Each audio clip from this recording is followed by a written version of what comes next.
नमस्ते बच्चों, BR school के इस YouTube चैनल पर आप सभी का स्वागत है। तो देखो, पहले जानना चाहती है कि क्या आपने कभी लोहार को औजार बनाते हुए देखा है। लोहे के टुकड़े को लोहार किस प्रकार से विभिन्न औजारों के रूप में परिवर्तित करता है। लोहे के टुकड़े को जब तक गर्म करते हैं तब तक लाल न हो जाए, यानी लाल होने तक अब उसको गर्म करते हैं, तभी है वो जब यह मुलायम हो जाता है तब उसको पीट कर इच्छानुसार औजार का आकार दिया जाता है। यानी जब लोहा है वो लोहे को गर्म कर जब उसका एकदम लाल रंग हो जाता है तब यह मुलायम हो जाता है, तभी उसको वो लोहार है वो इच्छानुसार औजार के रूप में उसकी आकृति को दे सकता है। अब देखो, आपको देखना है क्रियाकलाप 7। एक छोटी मोमबत्ती लेकर उसकी लंबाई है वो स्केल से मापे, इसे एक उचित स्थान पर लगाकर जलाएं। कुछ समय तक इसको जलने दें, मोमबत्ती को बुझा दें तथा पुनः इसकी लंबाई को मापें, यानी इसकी लंबाई है वो कम हो जाएगी। क्या मोमबत्ती की लंबाई में परिवर्तन को उत्क्रमित किया जा सकता है। यदि हम कुछ मोम बर्तन में लें और गर्म करें तो क्या इस परिवर्तन को उत्क्रमित किया जा सकता है। यानी जब इसको जलाएंगे तो इसकी वो लंबाई है वो कम हो जाएगी। क्रियाकलाप 7 को धूप बत्ती से दोहराएं। जब तक यह पूरी तरह से जले प्रतीक्षा करें। धूप बत्ती में क्या परिवर्तन दिखाई दिए।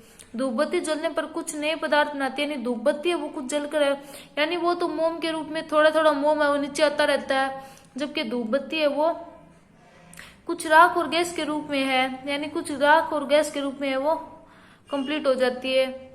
हम इन गैसों को देख तो नहीं सकते, परंतु इसकी मन भावन सुगंध के कारण इसे महसूस कर सकते हैं।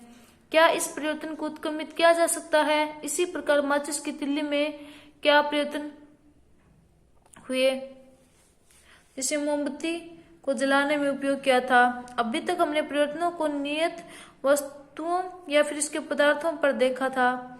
जब दो पदार्थ एक मिश्रण के रूप में हो तब होने वाला परिवर्तन को किस प्रकार से होंगे। तो देखो, अध्याय 4 में हमने नमक को जल में घोला था।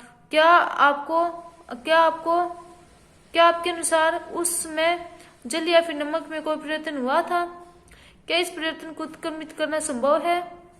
अध्याय 5 में क्रियाकलाप में हमने नमक के विलयन को गर्म करके नमक प्राप्त किया था। इस प्रकार यह हम कह सकते हैं कि नमक को पानी में घोलने से हुए परिवर्तन को उत्क्रमित किया जा सकता है, इसको है वो उसी रूप में लाया जा सकता है।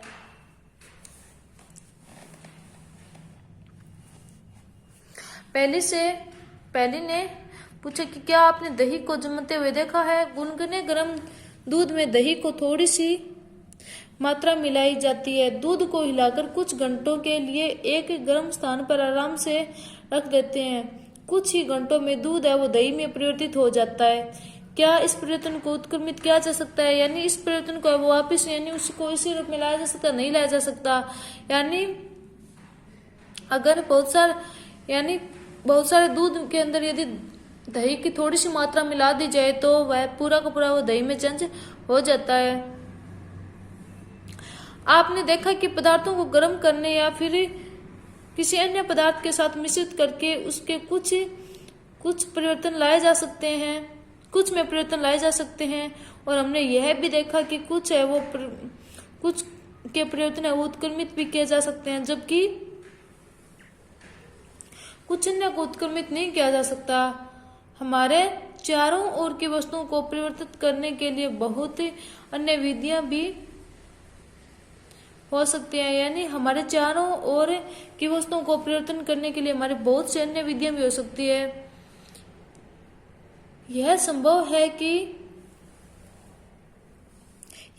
है कि इनमें से कुछ को परिवर्तित यानी कुछ को उत्क्रमित किया जा सके। इस प्रक्रम में इस प्रकार हमारे चारों ओर के परिवर्तनों को दो वर्गों में बांटा जा सकता है, यानी इस प्रकार से वो हमारे चारों ओर के परिवर्तनों को दो वर्गों में बांटा जा सकता है। देखो, परिवर्तन जिन्हें हम उत्क्रमित कर सकते हैं, फिर उत्क्रमित किया जा सकता है और वह परिवर्तन जिसको हम उत्क्रमित नहीं कर सकते, इनके बारे में वो हम अगली कक्षा में पढ़ेंगे। यानी कुछ पदार्थों को है वो उत्क्रमित यानी उसी व्यवस्था में लाया जा सकता है, जबकि कुछ पदार्थों को उसी व्यवस्था में नहीं लाया जा सकता। इसके लिए हम अगली कक्षा में पढ़ेंगे। तो आज के लिए इतना ही, धन्यवाद।